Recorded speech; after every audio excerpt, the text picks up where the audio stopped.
లారీలు పెట్టక ఈ ఒడ్లు పట్టక మళ్ళీ రైతులు ఇట్లా గబ్బులు చెప్తున్నారు.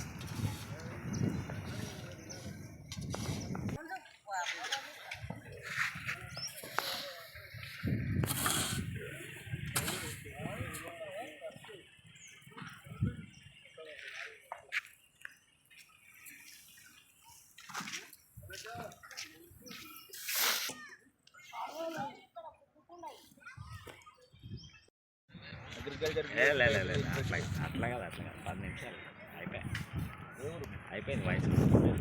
మళ్ళీ ఎవరు రాలేదు,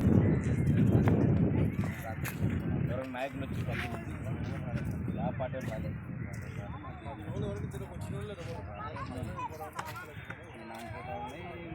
నాణ్యత ఎండగడాలి, మళ్ళీ చుప్పగడాలి, మళ్ళీ ఎండగడాలి, మళ్ళీ నాన్న ఇదే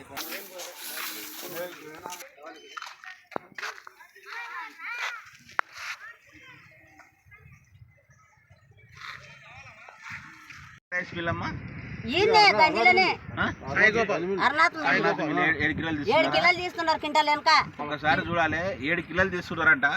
మళ్ళీ కేజీ కూడా తరుగు తీయొద్దని చెప్పి ప్రభుత్వం వైపు చెప్తా ఉంది. ఆల్రెడీ తరుగు సంబంధించి ఇక్కడ తూకం చేస్తా ఉన్నారు. మళ్ళీ 7 కిలోలు తీసుకున్నారని చెప్పి పెద్దమ్మ చెప్తా ఉంది. కాబట్టి దాని మీద కూడా అధికారులు స్పందించాలి. కలెక్టర్ గారు మీరే చెప్తా ఉన్నారు, తరుగు తీసిన వారిపై చర్య తీసుకుంటామని, తరుగు తీసుకోవద్దని. మళ్ళీ మీరు చెప్పిన మాట కూడా కట్టుబడాల్సిన అవసరం ఉంది. తరుగు తీసే మిల్లులపై చర్యలు తీసుకోవాలి. అదేవిధంగా ఈ యొక్క తడిసిన ప్రతి ధాన్యం గింజను కూడా ప్రభుత్వమే కొనాలని చెప్పి మేము విజ్ఞప్తి చేస్తా ఉన్నాం. ఇవాళ పెబ్బేరు మార్కెట్ యార్డ్లో తడిసిన ధాన్యాన్ని కూడా పరిశీలించడం జరిగింది.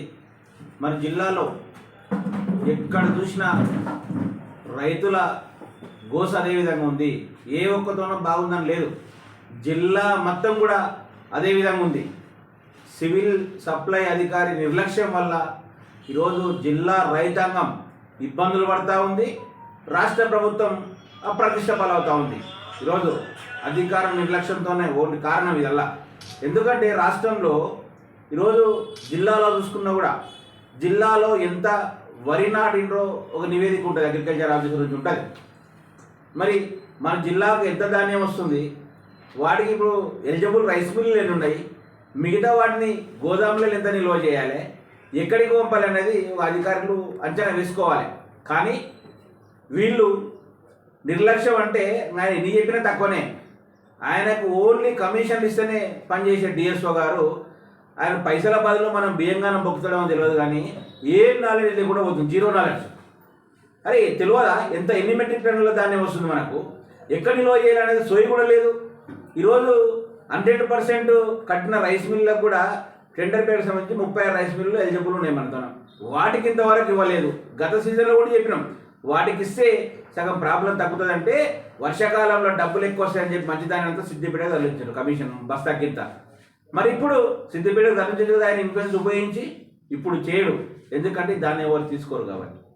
మరి ఇక్కడ చూసుకుంటే దాదాపు ఒక 3 లక్షల సన్నధాన్యాన్ని కూడా బాయిల్డ్ రైస్ మిల్లుకి ఇచ్చిండ్రు. మళ్ళీ సేమ్ అదే డబ్బులు తీసుకొని.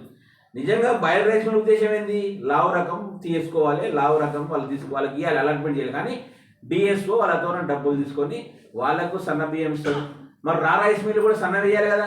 ఇప్పుడు లావు ఓట్లు మిగిలినాయి, మళ్ళీ ఎవరికి ఇస్తావు, అవి ఎవరు దించుకోవాలి, అవి జిల్లాలో ఎన్ని ఎలిజిబుల్ ఉన్నాయి, ఎంతమందికి నువ్వు ట్యాగింగ్ చేసినావు, ఎంతమందికి ఎందుకు దించిస్తలేవు నువ్వు అంటే నీకు అనుకూలంగా ఉన్న వాళ్ళకు ఒక విధంగా, అనుకూలంగా లేని విధంగా చేసి మొత్తం మీద ప్రభుత్వాన్ని బదనాం చేయాలనే కుట్ర డిఎస్ఓ చేస్తూ ఉన్నాడు.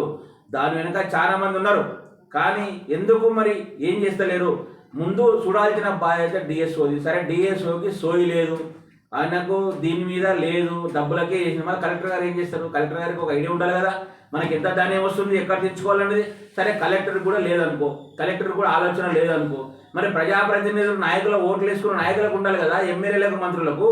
మరి మీరేం చేస్తూ ఉన్నారు, మీరన్నా రివ్యూలు పెట్టి ఈరోజు ధాన్యం రాకముందే కొనుగోలు కేంద్రాలు రాకముందే కొనుగోలు కేంద్రాలు ప్రారంభించకముందే ఈరోజు మంత్రి సమీక్షించారు కదా, అంతా అయిపోయినాక పెడతాడు మన జూపల్లి మంత్రి గారు. పోయినసారి అట్లే చేసాను, మధ్యలో వచ్చి రివ్యూ చేసి డిఎస్ఓని సస్పెండ్ చేయాలంటాడు, కానీ కలెక్టర్ సస్పెండ్ చేయడు, మేము కూడా ఇయ్యాడు.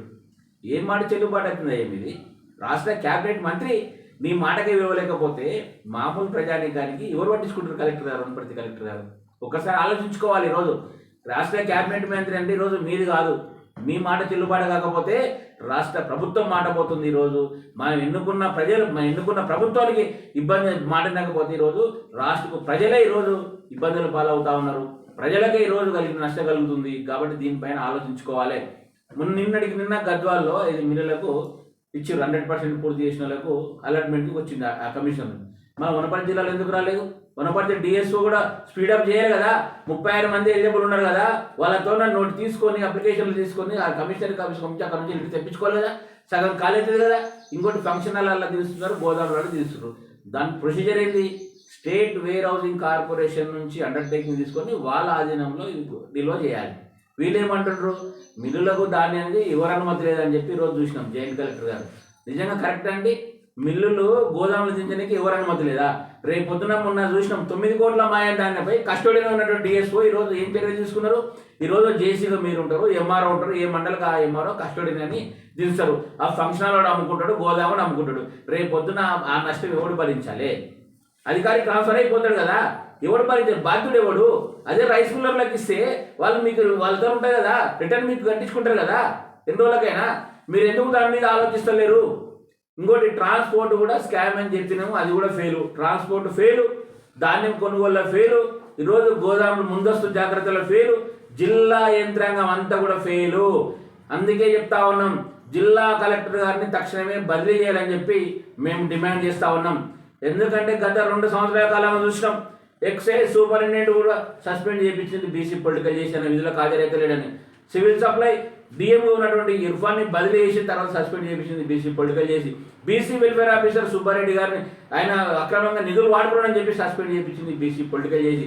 ఇంకోటి అగ్రికల్చర్ ఆఫీసర్ ఏసీబీ దాన్ని కలెక్టరేట్లోనే వాళ్ళు పట్టుకోపోయి. తర్వాత సివిల్ సప్లై డిఎం కూడా అదేవిధంగా సరే అన్యాయంగానే ఆయన అది అంటే ఏ పర్యవేక్షణ చేస్తూ ఉన్నారు మీరు కలెక్టర్ గారు? కలెక్టర్ గారి పర్యవేక్షణ కొరబడింది. నిజంగా ఆయనకు ఆఫీసులో ఏం జరుగుతుందో కూడా తెలుస్తలేదు, బయట ఏం జరుగుతుందో తెలుస్తలేదు. ఎవరైనటువంటి డిఎస్ఓ కమల్ హాసన్ గారు ఉన్నారా, ఆయన యాక్టింగ్ చేసి ఏది చెప్తే అది నాకు గుడ్డిగా నమ్మేస్తున్నాడు, దాన్ని ఫాలో అవుతున్నాడు. కానీ ఈరోజు జిల్లా యంత్రాంగం కూడా మీకే చెడ్డ పేరు వస్తూ ఉంది. ఈరోజు జిల్లా ప్రజలు ఇబ్బంది పడతా ఉన్నారు, రైతాంగం ఇబ్బంది పడతా ఉంది. రైతాంగం గురించి ఎందుకు మీరు పట్టించుకోవట్లేదు, ఎందుకు ఆలోచన చేయట్లేదు అని చెప్పి అడుగుతా ఉన్నా. మరి ఎన్నుకున్న ప్రజాప్రతినిధులు ఈరోజు ఎక్కడ ఉన్నారు? ఈరోజు కొనుగోలు కేంద్రాలు స్టార్ట్ చేసిండ్రు, పోయిండ్రు. మన కొనుగోలు అవుతున్నాయా, లారీలు వస్తున్నాయా అని చెప్పి ఎందుకు మీరు మాట్లాడతలేరు? ఈరోజు లారీల ట్రాన్స్పోర్ట్ కాంట్రాక్టులు పొందిన వాళ్ళు ఎవరున్నారు? ఈరోజు ఎక్కడ ఉన్నారు? వాళ్ళు ఎవరు? ఈరోజు ఎమ్మెల్యేలు గెలవకునే వాళ్ళకి కాంట్రాక్టులు వచ్చినాయి, ఈరోజు కలెక్టర్ గారు గెలవకునే వాళ్ళకి కాంట్రాక్టులు వచ్చినాయి, డిఎం గెలవకునే వాళ్ళకి కాంట్రాక్టులు వచ్చినాయి. మళ్ళీ మీరు ఎందుకు వాళ్ళతో ఫాలోఅప్ చేసి వీళ్ళు లారీలు పంపిస్తలేరు? ఈరోజు 9 సెక్టార్లు కదా, 360 లారీలు కదా, 360 లారీలు మీరు చూపించిన లిస్టు ప్రకారం ఉన్నాయి. నేను సవాల్ చేస్తా ఉన్నా ఈరోజు కలెక్టర్ గారి ఛాలెంజ్. ఈరోజు కలెక్టర్ కానీ సివిల్ సప్లై అధికారులు కానీ 300 లారీలు మీరు చూపగలుగుతారు, 60 లారీలు మీరు చూపించున్నాయని. అది ఒక పెద్ద స్కామ్. దీంట్లో అందరి పాత్ర ఉంది. ప్రజాప్రతినిధులు ఫెయిల్ అవుతా ఉన్నారు, అధికారులు ఫెయిల్ అవుతా ఉన్నారు, టోటల్ జిల్లా రైతాంగం మీ నుంచి ఇబ్బంది పడతా ఉంది. కాబట్టి దీనిపైన పునరాలోచించి ఈరోజు వెంటనే ఆ 36 మెంబర్స్ ఎవరైతే ఎలిజిబుల్ ఉన్నారో రైస్ మిల్ 100% పుడి వాళ్ళకు రైస్ ప్యాడీ అలాట్మెంట్ చేయాలి. అదేవిధంగా మీరు చూపించిన లారీలు కూడా వెంటనే తిరిగేటట్లు చూడాలి.